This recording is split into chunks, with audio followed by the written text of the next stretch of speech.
ஆண்டவராகிய இயேசு கிறிஸ்துவின் நாமத்திற்கு மகிமை உண்டாவதாக. இந்த காலை நேரத்திலே உங்களை வாழ்த்துகிறேன். நேற்றைய தினத்திலிருந்து நாம் ஒரு தியானத்தை ஆரம்பித்திருக்கிறோம்.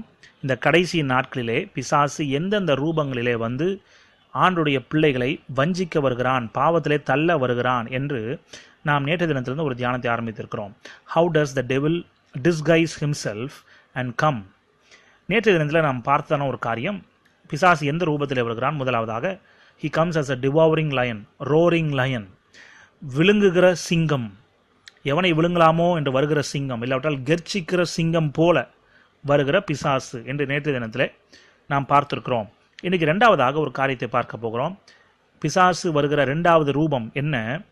he comes as a deceiving wolf, பட்சிக்கிற ஓநாயை போல வருகிறான். he comes as a ravenous wolf, பட்சிக்கிற ஓநாய், இல்லாவிட்டால் வஞ்சிக்கிற ஓநாய் என்று நாம் புரிந்து கொள்ளலாம். மத்தேயு சுவிசேஷம் 7ஆம் அதிகாரம் 15ஆம் வசனத்திலே ஆண்டவராகிய இயேசுவே இந்த இடத்துல சொல்லியிருக்கிறார், கள்ள தீர்க்கதரிசிகளுக்கு எச்சரிக்கையாயிருங்கள், அவர்கள் ஆட்டுத்தோலை போர்த்து கொண்டு உங்களிடத்தில் வருவார்கள், உள்ளத்திலோ அவர்கள் பட்சிக்கிற ஓநாய்கள். Beware of the false prophets who come to you in sheep's clothing, but inwardly are ravenous wolves. இந்த இடத்துல கள்ள தீர்க்கதரிசிகளுக்கு தான் ஆண்டவர் எச்சரிக்கையாக இருக்க சொல்லியிருக்கிறார், உண்மைதான். ஆனால் இப்பொழுது நம்மளுக்கு ஒரு கேள்வி வரலாம். நாம் பிசாசை குறித்து தான் பார்த்து வருகிறோம், பிசாசு எந்தெந்த ரூபங்களிலே வருகிறான் என்று சொல்லி. அப்போ கள்ள தீர்க்கதரிசிகளுக்கும் இதற்கும் என்ன சம்பந்தம் என்று பார்க்கும் பொழுது, இந்த கள்ள தீர்க்கதரிசிகள் கள்ள உபதேசங்களுக்கு பின்பாக செயல்படுகிற ஆவி என்ன ஆவி? ஒரு அசுத்த ஆவி, அதாவது பிசாசினால் அனுப்பப்படுகிற ஒரு ஆவி. அப்போது அவனுடைய ஆளுகைக்குள்ளாக இருந்துதான் இந்த கள்ள தீர்க்கதரிசிகள் கள்ள போதகர்கள் எல்லாம் செயல்படுகிறார்கள். அப்போ இந்த கள்ள தீர்க்கதரிசிகளுக்கு எச்சரிக்கையாக இருக்க வேண்டும் என்று சொன்னால் அதனுடைய மறைமுகமான அர்த்தம், பிசாசு இவர்களை வைத்து அவனுடைய வேலையை செய்து கொண்டிருக்கிறான். இந்த கடைசி நாட்களிலே, குறிப்பாக 1ஆம் நூற்றாண்டிலேயே ஆண்டவராகிய இயேசுவே இந்த பூமியில் வாழ்ந்த நாட்களிலே கள்ள தீர்க்கதரிசிகள் இருந்திருப்பார்கள் என்று சொன்னால், அதற்கு பிறகும் ஆண்டவர் இந்த பூமியை விட்டு போன பிறகு அவருடைய சீஷர்கள் வாழ்ந்த நாட்களிலும் அநேக கள்ள தீர்க்கதரிசிகள் கள்ள போதகர்கள் இருந்தார்கள். நீங்கள் பேதுரு நிருபத்தை வாசித்து பாருங்கள், பவுல் எழுந்த நிருபங்களை வாசித்து பாருங்கள். அநேக காரியங்களிலே நாம் அநேக வசனங்கள் மூலமாய் இந்த வார்த்தைகளை நாம் புரிந்து கொள்ள முடியும். எல்லா சூழ்நிலைகளிலும் எல்லா காலகட்டத்திலும் கள்ள தீர்க்கதரிசிகள் கள்ள போதகர்கள் கள்ள உபதேசங்கள் இருந்தது. இது ஏதோ புதிதாக 21ஆம் நூற்றாண்டிலே நாம் வாழுகிற காலகட்டத்திலே புதிதாய் நுழைந்த காரியம் அல்ல. ஆரம்பத்திலிருந்து இது இருக்கதான் செய்கிறது. ஆனால் இன்றைக்கு நாம் நம்முடைய கண்களை ஏறெடுத்து பார்க்க வேண்டும், தெளிந்த புத்தியுள்ளவர்களாய் இருந்து விழித்திருக்க வேண்டும், நாம் பகுத்தறிவாளர்களாய் மாற வேண்டும். ஆவிக்குரிய பகுத்தறிவு இன்றைக்கு கிறிஸ்தவ உலகத்திற்குள்ளாக ரொம்ப அநேகம் பேரிடத்திலே காணப்படாத ஒரு காரியமாக இருக்கிறது. காரணம், நாம் ஆவிக்குரிய பகுத்தறிவாளர்களாக இருக்க வேண்டும் என்று சொன்னால் அதற்கு பிரயாசப்பட வேண்டும். If we have to discern, there is hard work involved. அது என்ன பிரயாசம் தெரியுமா? கடின உழைப்பு என்ன தெரியுமா? வேதத்தை உட்கார்ந்து நாம் வாசிக்க வேண்டும், தியானிக்க வேண்டும். இன்றைக்கு அநேகருக்கு அதற்கு மனமில்லை, வேதத்தை ஆராய்ந்து படிப்பதற்கு மனமில்லை. வேதத்தை ஏதோ ஒரு செய்தித்தாளை போல வாசிப்பதற்கு தான் அநேகர் ஆயத்தமாக இருக்கிறார்களே தவிர்த்து, வேதத்தை அது ஜீவன் தருகிற வார்த்தை, அது சத்தியமுள்ள வார்த்தை என்கிற மனநிலையோடு சத்தியத்தை அறிந்து கொள்ள வேண்டுமே என்கிற ஒரு ஆர்வத்தோடு தியானிக்கிறவர்கள் மிகவும் குறைவானவர்கள். ஆகவே தான் இந்த கள்ள தீர்க்கதரிசிகளுக்கும் கள்ள போதகர்களுக்கும் அநேக விசுவாசிகள் இன்றைக்கு அடிமைகளாய் இருக்கிறார்கள். அப்போ இந்த வசனத்தில் ஆண்டவர் சொல்லியிருக்கிறார், அவர்கள் ஆட்டுத்தோலை போர்த்து கொண்டு வருகிறார்களாம். அவர்கள் உண்மையாகவே ஓநாய்கள் தான். ஆனால் மேலோட்டமாக வெளி தோற்றத்திலே பார்க்க போனால் இவர்கள் ஆட்டுத்தோலை போர்த்து கொண்டு வருகிறபடினாலே அவ்வளவு எளிதாய் இந்த ஓநாய்களை நம்ம அடையாளம் கண்டுகொள்ள முடியாது. ஆட்டுத்தோலை போர்த்து கொண்டு வருகிறார்கள் என்று சொன்னால் அதனுடைய அர்த்தம் என்ன? ஆடை போல, அதாவது ஒரு ஆட்டுக்குட்டியை போல தான், ஒரு இன்னசென்ட் அனிமல். அந்த ஆடை பார்த்தால் நமக்கே பரிதாபமாக இருக்கும். நாம் அந்த ஆடை பார்க்கும் பொழுது நமக்கு சந்தோஷம் வரும், அதே போல் பரிதாபம் வரும். It is an Innocent animal, குற்றமில்லாத ஒரு மிருகமாக இருக்கிறது, குற்றமில்லாத மிருகம், கபடு இல்லாத மிருகமாக இருக்கிறது. அப்போ வெளியரங்கமாய் வெளி தோற்றத்திலே பார்த்தால் எந்த விதமான தீமையும் இது நமக்கு செய்யாது என்றுதான் அந்த ஆடை பார்க்கும் பொழுது நமக்கு அப்படிப்பட்ட ஒரு எண்ணம் தான் வரும். ஆகவே இவர்கள் இந்த கள்ள தீர்க்கதரிசிகள் என்ன செய்கிறார்கள்? ஆட்டுத்தோலை போர்த்து கொண்டு வருகிறார்கள், மென்மையாக பேசுவார்கள், அன்பு நிறைந்த உள்ளத்தோடு பேசுகிறதை போல பேசுவார்கள். ஆனால் உள்ளத்திலே அவர்கள் பட்சிக்கிற ஓநாய்கள் என்பதை நாம் இன்றைக்கு புரிந்து கொள்ள வேண்டும்.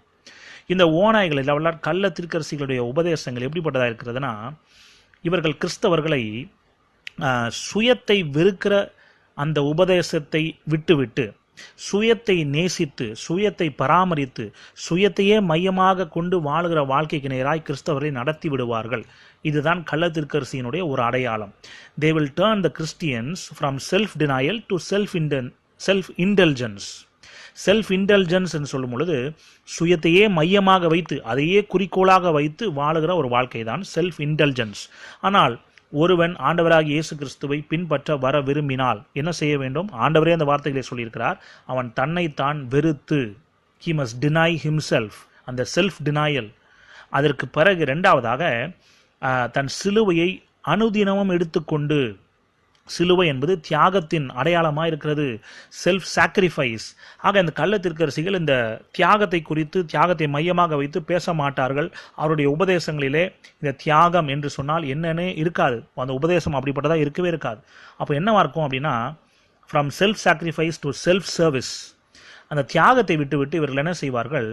சுயத்தையே பராமரித்து கொண்டு, சுயத்திற்காகவே காரியங்களை மற்றவர்களிடத்திலிருந்து வாங்கி கொள்ள வேண்டும், மற்றவர்கள் இவர்களை சேவிக்க வேண்டும் என்றெல்லாம் ஒரு தவறான எண்ணத்தோடு இவர்கள் செயல்படுவார்கள்.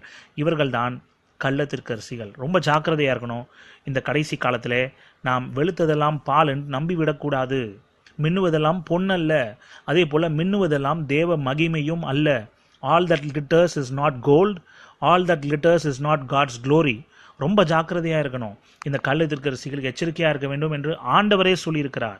ஆக இந்த பட்சிக்கிற ஓநாய்கள், ராவனஸ் wolves, டிசீவிங் wolves, வஞ்சிக்கிற ஓநாய்கள், ஒரு வஞ்சக தன்மையோடு பல உபதேசங்கள், பலவிதமான கள்ள தீர்க்கதரிசிகள், கள்ள போதகர்கள் நம்முடைய கிறிஸ்தவ உலகத்திற்குள்ளாக இன்றைக்கும் இருக்கிறார்கள். ஆகவே நம்முடைய கண்களை ஏறெடுத்து பார்க்க வேண்டும், நாம் சோதித்து பார்க்க வேண்டும். எல்லாரையும் சந்தேகிக்க வேண்டும் என்று நான் சொல்லவில்லை. ஆனால் அதே சமயத்திலே எல்லாரையும் நம்பவும் கூடாது. அதுதான் என்னுடைய கருத்து. எல்லாரையும் சந்தேகிக்க வேண்டாம், ஆனால் எல்லாரையும் நம்பவும் வேண்டாம். அப்போ நம்ம செய்ய வேண்டிய காரியம் என்ன? ஆவிக்குரிய பகுத்தறிவுக்காய் நம்ம ஆண்டவரிடத்திலே ஜெபிக்கணும். அதுக்காக ஜெபிக்கணும். இன்றைக்கி தீர்க்கதரிசன வரங்களுக்காய் அநேகர் ஜெபிப்பார்கள். எத்தனை பேர் இன்றைக்கு அந்த ஆவிகளை பகுத்தறிகிற வரத்திற்காய் ஜெபிக்கிற கிறிஸ்தவர்கள் எத்தனை பேர்? விரல் விட்டு எண்ணிடலாம். ரொம்ப குறைவான பேர். காரணம், இந்த பகுத்தறிவு என்பது கடின உழைப்பு சம்பந்தப்பட்ட காரியம். பிரயாசப்பட வேண்டும். அதற்காக நம்முடைய பரிசுத்தாவியானவர் தான் நமக்கு அந்த வரங்களை கொடுக்கிறார். ஆனால் நாம் அதை பயன்படுத்த தெரிந்திருக்க வேண்டும். நாம் ஒரு கடைக்கு போகிறோம், உதாரணத்திற்காக நான் சொல்கிறேன். சாதாரண கடைக்கு போகிறோம், நம்ம ஒரு காய்கறி வாங்க போகிறோம், இல்லாவிட்டால் நம்முடைய வீட்டிற்கு தேவையான ப்ரொவிஷன், பலசரக்கு ஜாமான் வாங்க போகிறோம், அப்போ அரிசி வாங்க போகிறோம் என்றெல்லாம் வைத்துக்கொள்ளலாம்.